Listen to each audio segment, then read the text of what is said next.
வணக்கம். All in one zone devotion சேனலுக்கு உங்களை அன்புடன் வரவேற்கிறேன். இன்னைக்கு நம்மளுடைய சேனலில் திருவிளக்கு பூஜை வழிபாடு பற்றி தான் நம்ம பார்க்க போகிறோங்க. அதாவது புனிதமான தீப திருவிளக்கு பூஜை வழிபாடு எப்படி செய்வது, அதனுடைய சிறப்பு மற்றும் நம்ம என்னைக்கு எப்படி நம்ம விளக்கு ஏற்றணும் அப்படின்றத முழு விவரமாக நம்ம இன்னைக்கு பார்க்கலாங்க. இதான் ஃபர்ஸ்ட் டைம் நம்மளுடைய சேனலை பார்க்குறவங்களா இருந்தீங்கன்னா நம்ம சேனலை சப்ஸ்கிரைப் பண்ணிக்கோங்க. கூடவே அந்த பெல் பட்டனை ப்ரெஸ் பண்ணிக்கோங்க. ஆல் என்கின்ற ஆப்ஷனையும் ப்ரெஸ் பண்ணிக்கோங்க. அப்போ தான் நான் போடுற வீடியோஸ் எல்லாம் உங்களுக்கு உடனுக்குடன் நோட்டிஃபிகேஷனில் மிஸ் பண்ணாமல் தெரிய வரும். சரி, வாங்க இப்போ நம்ம வீடியோக்குள்ளே போகலாம். அதாவது தீபம் லக்ஷ்மி வாசம் செய்யும் இடம்ங்க. அதனால் அது மங்கள சின்னம் மற்றும் இல்லறம் பிரகாசமாக இருப்பதற்காக எப்போதும் நம்ம தீபத்தை தினமும் ஏற்ற வேண்டும். எப்போதும் தீபம் பரிசுத்தமாக இருக்க வேண்டும். நம்ம இல்லறத்தில் தினம்தோறும் காலையிலும் மாலையிலும் நம்ம விளக்கு ஏற்ற வேண்டும். ஏன்னா தீபம் லக்ஷ்மி வாசம் செய்யும் இடம். அடுத்தது நம்ம பார்த்தோம்னா குத்து விளக்கின் அடிபாகத்தில் நடுப்பகுதியில் உச்சப்பகுதியில் பூச்சி விட வேண்டும். நம்ம இந்த இடத்துலலாம் பூச்சி விட வேண்டும். பூச்சி விடும்போது மும்மூர்த்திகளை முப்பெரும் தேவிகளையும் நினைப்பது நலம் தரும். முப்பெரும் தேவியர் கலைமகள், மலைமகள், அலைமகள் 3 பேரையும் நம்ம நினைச்சிட்டு குத்தி விளக்கில் கீழ் அடிபாகத்திலையும் சரி நடுபாகத்திலையும் சரி பூக்களால் நம்ம அலங்காரம் செய்யணும். பூக்களால் சுற்றி விடணும். பூக்களை வைத்து நம்ம சுற்றி விட வேண்டும். மற்றும் பார்த்தோம்னா காலையில் விளக்கேற்றும் போது சொல்ல வேண்டிய ஸ்லோகம் என்ன அப்படின்னு நம்ம பார்க்கலாம். அதாவது தீப ஜோதி பரபிரம்ம தீப சர்வதமே பக தீபேன சரத்யதே சர்வம் தேவதீப நமோஸ்துதே தீப ஜோதி பரபிரம்ம தீப சர்வதமே பக தீபேன சரத்யதே சர்வம் தேவ தீப நமோஸ்துதே. இது சொல்ல உங்களுக்கு கஷ்டமாக இருந்ததுன்னா ஓம் தீபலக்ஷ்மியே போற்றி அப்படின்னு சொல்லலாங்க. உங்களுக்கு இது சொல்கிறதுக்கு கஷ்டமாக இருந்ததுன்னா நீங்கள் அப்படி சொல்லலாம். மற்றும் விளக்கு ஏற்றும் போது 1 முகம் முதல் 5 முகம் வரை ஏற்ற வேண்டும். எப்போவுமே விளக்கு ஏற்றும் போது 5 முகம் ஏற்றினா நல்லது. அப்படிலாம் நம்ம 1 முகமாவது தினமுமே நம்ம ஏற்றணுங்க. வெள்ளிக்கிழமையெல்லாம் 5 முகம் விளக்கு ஏற்றணும். 1 முகமாக ஏற்றும் போது கிழக்கு மேற்கு வடக்கு நோக்கி இருக்கட்டும். 1 முகம் விளக்கும் 2 முகம் ஒற்றுமை பெருக்கும். 3 முகம் புத்திர சுகம் கொடுக்கும். 4 முகம் செல்வம் சேர்க்கும். நமக்கு 5 முகம் வளம் யாவும் தரும். 5 முகம் ஏற்றினா நமக்கு அனைத்து வளங்களும் நலங்களும் நம்மை அடையும்.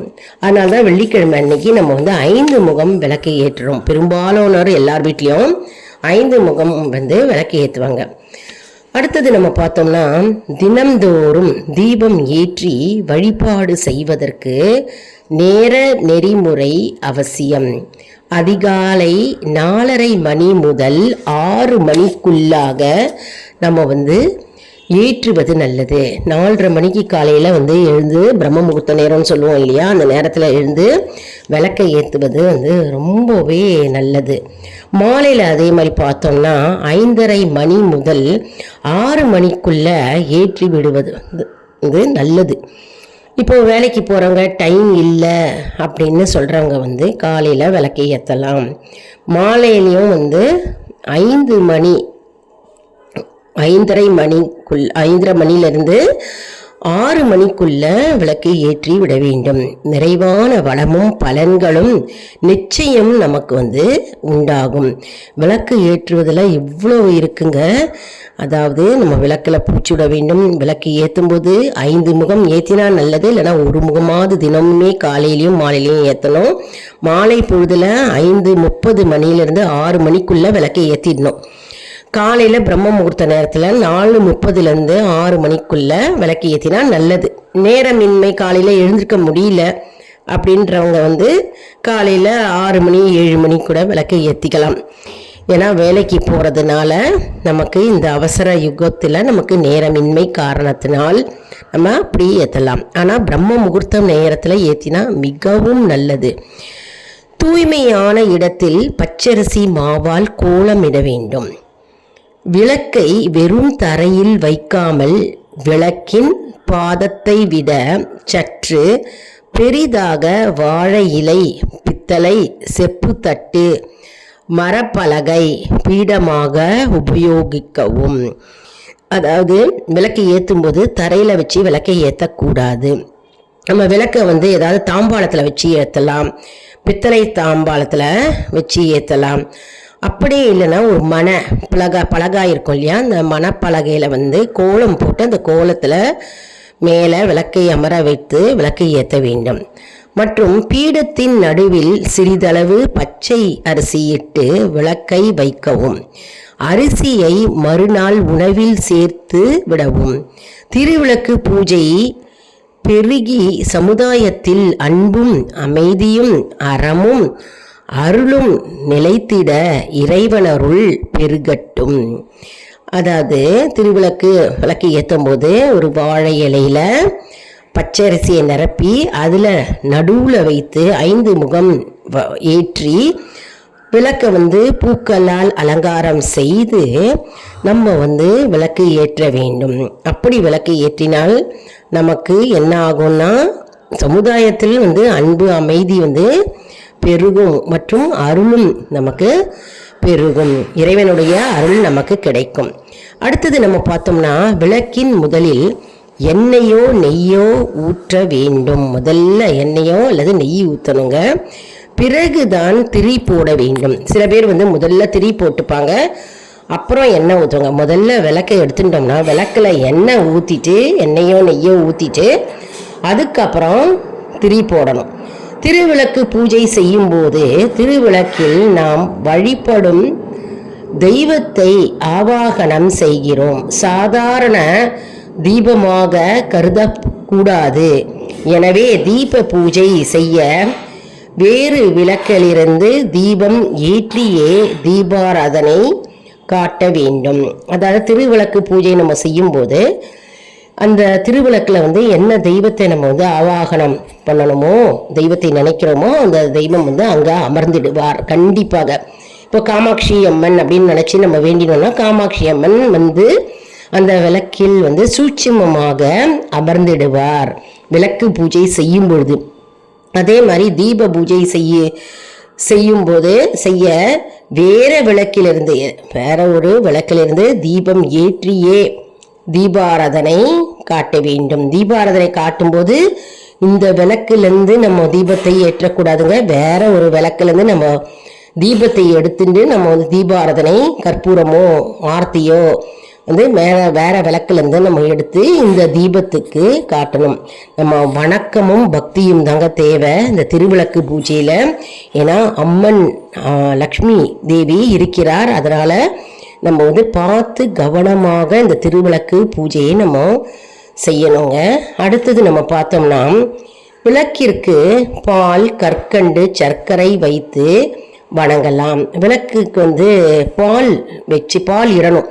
விளக்கு அப்படியே அணைய விடக்கூடாது, பால் இடணும் விளக்குக்கு.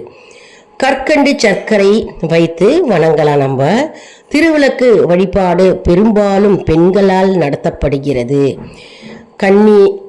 கன்னி பெண்கள் மற்றும் சுமங்கலிகளும் மாலை பொழுதில் திருவிளக்கேற்றி குடும்பத்தினருடன் இவ்வழிபாடு செய்தால் அஷ்டலக்ஷ்மிகளும் அங்கே குடிக்கொண்டு எல்லா நன்மைகளும் அருள்வார்.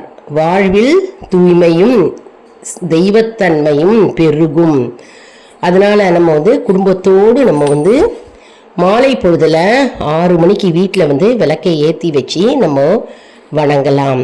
மற்றும் நம்ம கல்கண்டு வச்சு நெய்வேத்தியமாக பண்ணலாம், சர்க்கரை வச்சு நெய்வேத்தியமாக பண்ணலாம், பழம் பூ வச்சு பாக்கு வெத்தலை வைத்து நம்ம நெய்வேத்தியமாக பண்ணலாம்.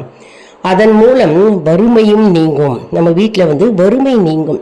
வறுமை எப்படி நீங்கும்னா, ஒளி வருது இல்லையா, வீட்டில் ஒளி பெருக பெருக வீட்டில் இருக்கும் கஷ்ட நிலைகள், வறுமை நிலைகள், சோக நிலைகள் எல்லாம் வீட்டிலிருந்து அப்படியே அழிந்து ஓடிவிடும். அதனால் வீட்டில் வந்து எப்பொழுதுமே விளக்கு ஏற்ற வேண்டும். விளக்கு பூஜை நம்ம செய்ய செய்ய வீட்டில் வந்து அஷ்ட ஐஸ்வர்யம் வந்து சேரும். சக்தியும் வளமையும் நிறையும்.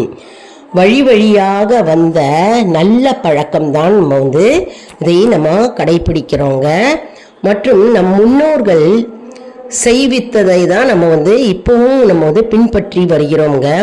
நம்ம வந்து இந்த தீப மலரை வந்து படிக்கின்ற வருங்கால சந்ததியினர் வந்து கடைபிடிப்பார்கள் என நம்புகிறேன். அதாவது வருங்கால சந்ததியர், இது வந்து யாரெல்லாம் இந்த வீடியோவை கேட்குறீங்களோ, இளைஞ தலைமுறைகள், சிறு பெண்கள், அவங்கெல்லாம் வந்து திருமணமான புது தம்பதியர் படிக்கிறீங்களோ அவங்களுக்கெல்லாம் வந்து நன்மை பயக்கும். அதாவது இது வந்து எப்படி வந்து நம்ம பூஜை செய்ய வேண்டும் அப்படின்னு இதன் மூலம் நம்ம தெரிஞ்சுக்கலாம். இப்போ பார்த்தோம்னா, காலையிலும் மாலையிலும் குறித்த நேரத்தில் விளக்கு ஏற்றி வணங்கினால் செல்வம் வற்றாது பெருகுவதுடன் நம் பாவமும் விலகும். அதாவது திருவிளக்கு ஏற்றுவதுன்றது எப்பவுமே வந்து காலையிலையும் மாலையிலையும் நம்ம விளக்கை ஏற்றி கொண்டே வர வேண்டுங்க. இதில் எந்த மாற்று கருத்தும் இல்லை.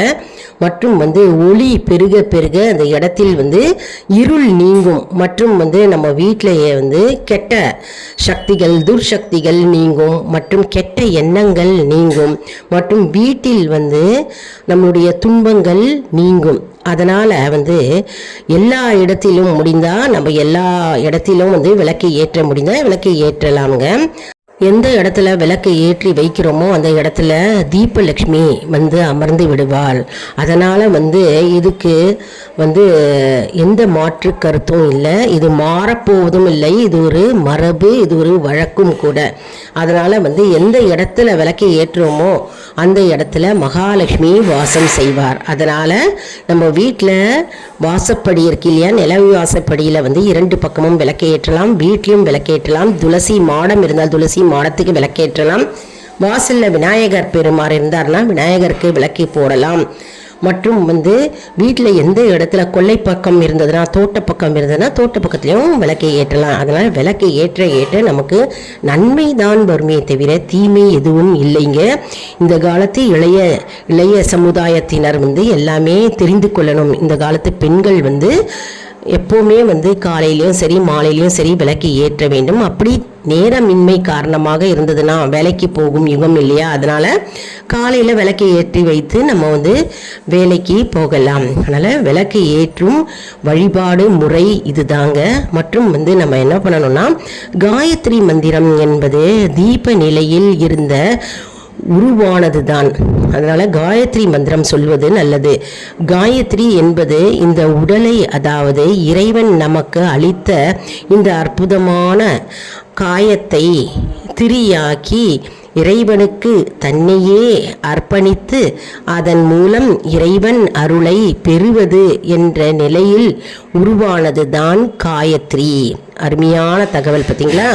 காயத்ரி அப்படின்னா என்ன, காயத்ரி மந்திரம் சொல்கிறோம் இல்லையா, அதனால் காயத்ரி அப்படின்னா நம்முடைய உடல் வந்து காயங்களால் நிறைந்த உடலாம்.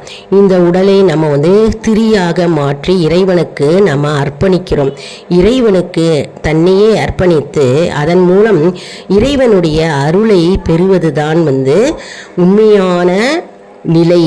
அதான் வந்து என்ற நிலையில் உருவானது தான் இந்த காயத்ரி அப்படின்ற அர்த்தம்.